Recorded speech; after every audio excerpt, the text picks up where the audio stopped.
എല്ലാവർക്കും നമസ്കാരം. ആത്മദർശൻ yoga and wellness അക്കാഡമിയിൽ നിന്നും യോഗാചാര്യ ശ്രീകണ്ഠൻ നായർ. ഇന്ന് പതഞ്ജലി യോഗസൂത്രത്തിനെ ആസ്പദമാക്കി, അതിൻ്റെ പ്രധാന വിഷയത്തിനെ ആസ്പദമാക്കി ഉള്ള ഒരു ചെറിയൊരു അവലോകനം. നമുക്കറിയാം, പതഞ്ജലി യോഗസൂത്രം 4 പാദങ്ങളായിട്ടാണ് തരംതിരിച്ചിട്ടുള്ളതെന്നുള്ളത് എല്ലാവർക്കും അറിയാം.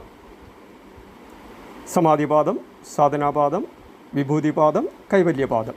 പാദം മീൻസ് ഓരോ ലെസൺ എന്ന് വിചാരിക്കുക, അധ്യായങ്ങൾ. ഇതിൽ 1-ാമത്തെ അധ്യായത്തിനകത്ത് ആ ഒരു മംഗളശ്ലോകം കഴിഞ്ഞതിന് ശേഷം വളരെ വ്യക്തമായിട്ട് പറയുന്നുണ്ട്, യോഗയുടെ ഫലപ്രാപ്തിക്ക് വേണ്ടത് എന്താണ്? യോഗ ചിത്തവൃത്തി നിരോധ. സാമാന്യമായിട്ട് പറഞ്ഞാൽ മനസ്സിൻ്റെ ഓസിലേഷൻസ്, ഫ്ലിക്കറിങ്, ചാഞ്ചാട്ടം, അതിനെ നിരോധിക്കുന്നതാണ് യോഗ. അതെന്തിനു വേണ്ടിയിട്ട് എന്നുള്ളതാണ് 2-ാമത്തെ ചോദ്യം. അത് സമാധി കൈവരിക്കാൻ വേണ്ടിയിട്ടാണ്.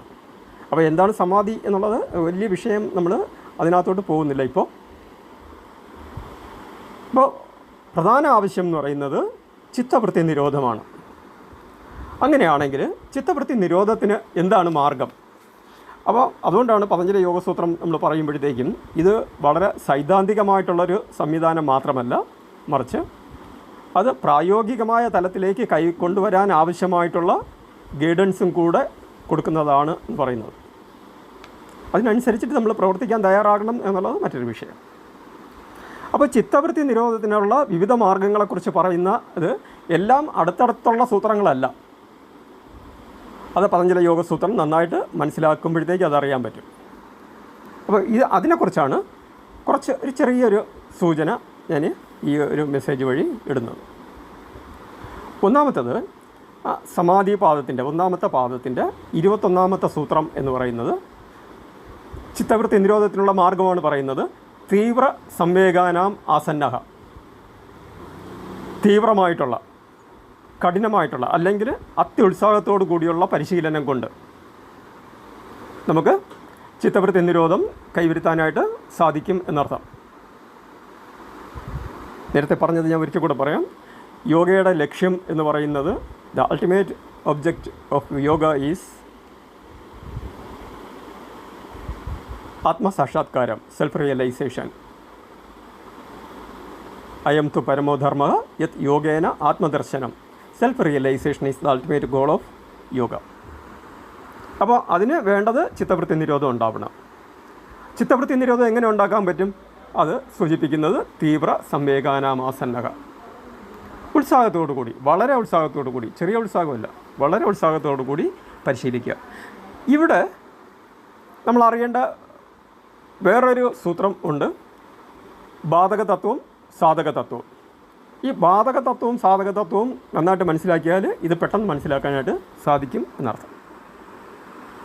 ഇനി ചിത്തവൃത്തി നിരോധത്തിനുള്ള 2-ാമതൊരു മാർഗമായിട്ട് പറയുന്നത്, പല ഓപ്ഷൻസാണ് നമുക്ക് തരുന്നത്. അതിൽ നമുക്ക് എന്താണോ സ്വീകരിക്കാൻ പറ്റുന്നത് അത് സ്വീകരിക്കാനേ പറയുന്നുള്ളൂ. 2-ാമത്തെ ഓപ്ഷനിൽ പറയുന്നത് 1-ാമത്തെ പാദത്തിൽ തന്നെ 23-ാമത്തെ സൂത്രത്തിൽ ഈശ്വര പ്രണിധാനാത് വാ, ഈശ്വര പ്രണിധാനം കൊണ്ടും. സോ ആ വാ എന്നുള്ള അർത്ഥത്തിന് അതൊരു ഓപ്ഷനാണ്. സംസ്കൃതത്തിനകത്തുള്ള ഒരു ഓപ്ഷൻ ശബ്ദമാണ് വാ എന്ന് പറയുന്നത്. ഈശ്വര പ്രണിധാനാത് വാ. ഈശ്വരനിൽ സ്വയം സമർപ്പിക്കുന്ന ആൾക്ക് ചിത്തവൃത്തി നിരോധം അല്ലെങ്കിൽ അതുവഴി സമാധിപ്രാപ്തി കൈവരിക്കാൻ സാധിക്കും. അപ്പോൾ ഈശ്വരൻ്റെ സങ്കല്പം എന്ന് പറയുന്നത് നമ്മൾ ഉദ്ദേശിക്കുന്ന തരത്തിലുള്ള ഒരു ഈശ്വര സങ്കല്പം അല്ല പതഞ്ജലി മഹർഷി പറഞ്ഞിട്ടുള്ളത് എന്ന് പതഞ്ജലി യോഗസൂത്രം വായിക്കുമ്പോഴത്തേക്ക് അറിയാൻ പറ്റും. പൂർവേഷാമപി ഗുരു കാലേനാൻ അവശ്ചേതാത് എന്നുള്ളതാണ് അതിൻ്റെ ഒരു ഡെഫിനിഷൻ എന്ന് പറയുന്നത്, ഈശ്വര സങ്കല്പത്തിൻ്റെ. അതും വലിയൊരു വിഷയമായതുകൊണ്ട് അതിനകത്തോട്ടും അധികം പോകുന്നില്ല. ഇനി മൂന്നാമത് വേറൊരു ഓപ്ഷൻ പറയുന്നുണ്ട്. അതും ഒന്നാമത്തെ പാദത്തിനകത്ത് തന്നെ. അതുകൊണ്ടാണ് അതിനെ സമാധിപാദം എന്ന് തന്നെ പറയുന്നതിൻ്റെ ഒരു കാരണം അതാണ്. സമാധിയിലേക്ക് നയിക്കാൻ സാധ്യമാക്കാൻ പറ്റുന്ന ചില മാർഗങ്ങളെക്കുറിച്ചാണ് അതിനകത്ത് പറയുന്നത്. ആ മൂന്നാമത്തെ മാർഗം എന്ന് പറയുന്നത് പ്രച്ഛർദ്ദന വിതാരണാഭ്യാം വാ പ്രാണസ്യ. അവിടെ നമ്മൾ ശ്രദ്ധിക്കുക, വാ എന്ന് പറയുന്നത് ഞാൻ പറഞ്ഞു ഓപ്ഷനാണത്. പ്രച്ഛർദ്ദന വിതാരണാഭ്യാം വാ പ്രാണസ്യ. പ്രാണൻ്റെ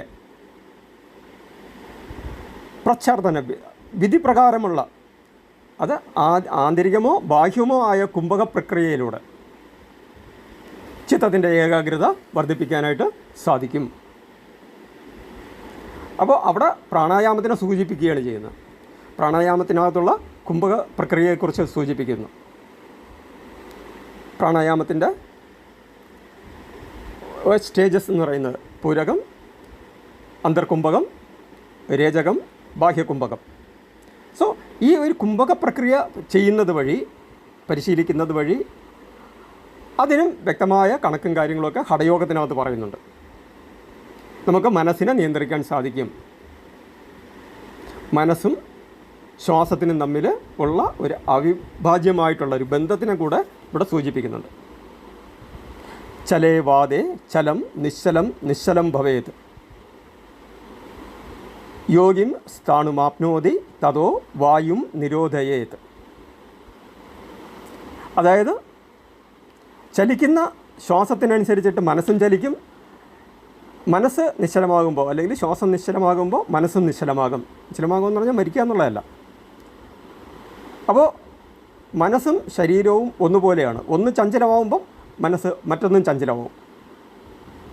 അപ്പോൾ അതിനകത്ത് പിന്നെ പറയുന്നത് യോഗിം സ്ഥാണുമാപ്നോതി തതോ വായും നിരോധയേത്. അങ്ങനെ യോഗികളായിട്ടുള്ള ആൾക്കാർ മനസ്സിനെ നിയന്ത്രിക്കാൻ വേണ്ടിയിട്ട്, സ്റ്റഡിയാക്കാൻ വേണ്ടിയിട്ട്, സ്ഥാണു എന്ന് പറഞ്ഞാൽ ഋജുവായ രേഖ എന്ന് നൂലെന്നൊക്കെ പറയാൻ പറ്റും. അപ്പോൾ വളരെ സ്റ്റഡിയായിട്ട്, സ്റ്റില്ലായിട്ട് മനസ്സിനെ ഏകാഗ്രമാക്കാൻ, അതിൻ്റെ ഓസിലേഷൻ ഇല്ലാതിരിക്കാൻ, ഫ്ലിക്കറിങ് ഇല്ലാതിരിക്കാൻ അവരെന്തിനാണ് മാർഗം സ്വീകരിക്കുന്നത്? തതോ വായും നിരോധയേത്. അപ്രകാരം വായുവിനെ നിരോധിച്ചുകൊണ്ട്. അതാണ് കുംഭകം എന്ന് പറയുന്നത്. അപ്പോൾ നമ്മൾ പതഞ്ജലി യോഗസൂത്രം വായിക്കുമ്പോൾ അതുമായിട്ട് അനുബന്ധമായിട്ട് കുറേ കാര്യങ്ങൾ അറിഞ്ഞിരിക്കണം എന്നുണ്ട്. അപ്പോഴേ നമുക്ക് പതഞ്ജലി യോഗസൂത്രം ശരിക്കും മനസ്സിലാക്കാനായിട്ട് സാധിക്കുള്ളൂ എന്നർത്ഥം. അതുകൊണ്ടാണ് യോഗയുടെ പഠനത്തിനകത്ത് സംസ്കൃതമോ അല്ലെങ്കിൽ ആധികാരികമായ ഗ്രന്ഥങ്ങളോ നമ്മൾ അറിഞ്ഞിരിക്കണം ഒരു നല്ല യോഗ ടീച്ചറാവാൻ. ഇനി നാലാമത് വീണ്ടും അടുത്തൊരു ഓപ്ഷൻ പറയുന്നുണ്ട്. അപ്പോൾ എത്ര മാർഗങ്ങളാണ് പതഞ്ജലി മഹർഷി പറഞ്ഞു വെച്ചിട്ടുള്ളതെന്ന് നോക്കുക. അത് ഒന്നാമത്തെ പാദത്തിനകത്ത് തന്നെ 36ാമത്തെ സൂത്രമാണ്. അതിൽ പറയുന്നുണ്ട് വിശോകാവാ ജ്യോതിഷ്മതി. ശ്രദ്ധിക്കുക, വീണ്ടും അവിടെ വാ പറയുന്നുണ്ട്. That is one option. വിശോകാവാ ജ്യോതിഷ്മതി.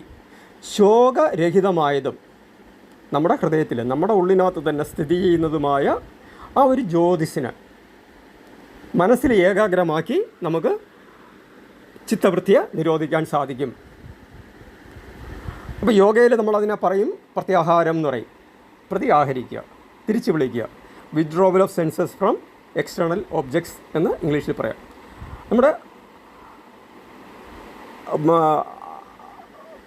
ജ്ഞാനേന്ദ്രിയങ്ങളെ, നമ്മൾ അറിവ് നേടുന്ന ഇന്ദ്രിയങ്ങൾ, പഞ്ചേന്ദ്രിയങ്ങൾ നമ്മുടെ ഉള്ളിലേക്ക് കേന്ദ്രീകരിക്കുക. നമ്മുടെ ഉള്ളിനകത്തുള്ള ദിവ്യമായ പ്രകാശത്തിന്, ഈശ്വര ചൈതന്യത്തിനെ അറിയാൻ ശ്രമിക്കുക. അവനവനെ അറിയാൻ വേണ്ടിയിട്ട് ശ്രമിക്കുക എന്ന് ചുരുക്കം പറഞ്ഞാൽ. ഓക്കെ. അപ്പോൾ 4 ഓപ്ഷൻ നമ്മൾ പറഞ്ഞു കഴിഞ്ഞു, കണ്ടു കഴിഞ്ഞു. അപ്പോൾ അവിടെ കൊണ്ട് നിർത്തുന്നില്ല, വീണ്ടും പറയുകയാണ്. ഒന്നിൽ 38ാമത്തെ സൂത്രത്തിൽ സ്വപ്ന നിദ്ര ജ്ഞാനാവലംബനം വാ. സ്വപ്ന നിദ്ര ജ്ഞാനാവലംബനം വാ.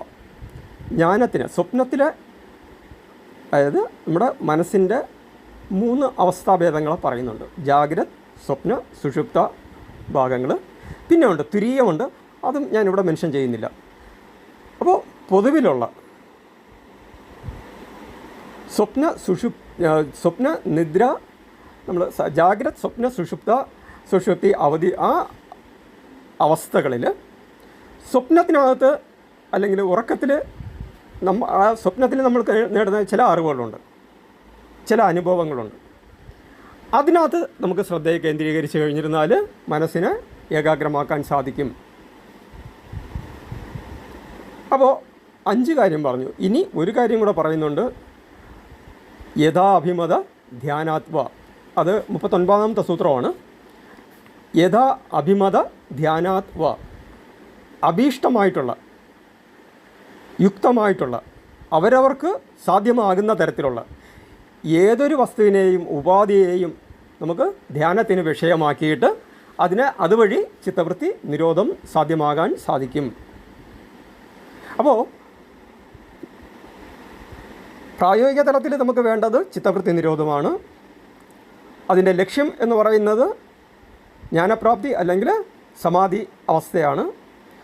അങ്ങനെയാണെങ്കിൽ ആ ബേസിക് നെസസിറ്റി, റിക്വയർമെൻറ്റ് എന്ന് പറയുന്ന ചിത്തവൃത്തിയിലേക്ക് പോകാൻ പതഞ്ജലി മഹർഷി ഒരുപാട് ഓപ്ഷൻസ് നമുക്ക് പറയുന്നുണ്ട്.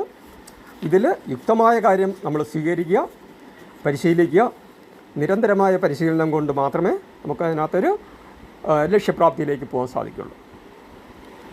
ഓക്കെ, അപ്പോൾ എല്ലാവരും നന്നായിട്ട് പതഞ്ജലി യോഗസൂത്രം മുഴുവനായിട്ട് വായിക്കുകയല്ല, പഠിക്കുക, അത് മനസ്സിലാക്കുക, ഉൾക്കൊള്ളുക, നമ്മുടെ ജീവിതത്തിനകത്ത് അത് പകർത്താൻ വേണ്ടിയിട്ടും ശ്രമിക്കുക.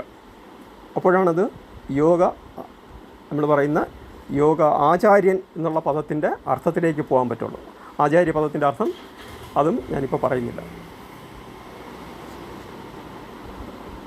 ഓക്കെ, അപ്പോൾ വീണ്ടും എല്ലാവർക്കും ഒരിക്കൽ കൂടി നമസ്കാരം. ഇതിലെന്തെങ്കിലും നിങ്ങൾക്ക് അഭിപ്രായം ഉണ്ടെങ്കിൽ തീർച്ചയായിട്ടും അറിയിക്കാം. യോഗാചാര്യ ശ്രീകണ്ഠൻ നായർ.